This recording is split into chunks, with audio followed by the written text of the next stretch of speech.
Static whispered my name.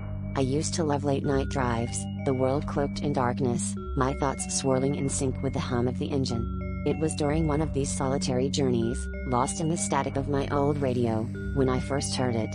At first, it was just a distant whisper, like a signal struggling to break free from a sea of white noise. I dismissed it as interference, but something about it felt oddly alive, as if the static were breathing. Curiosity got the better of me, and I began to speak to it, half-jokingly, asking mundane questions just to fill the silence. That's when it happened, the static answered. The voice was faint, crackling, but unmistakably there.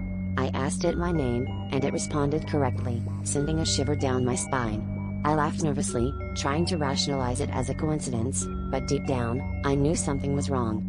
I experimented further, posing questions that only I would know the answers to, and each time, the static replied with chilling accuracy.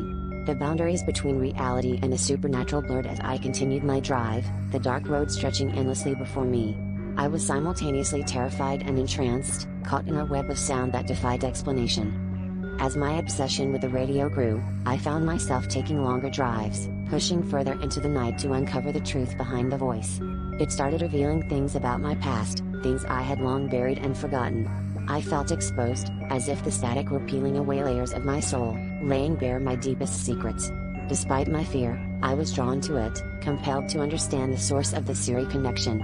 It was during one of these nocturnal pilgrimages that the voice issued a warning: turn back now, or face the consequence.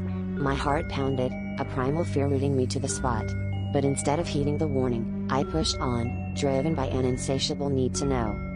Finally, I reached a desolate stretch of road where the voice grew stronger, more insistent.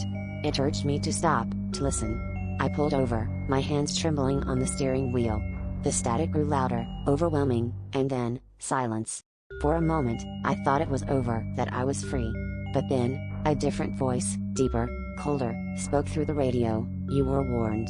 The engine died, the lights flickered out, and I was left in total darkness.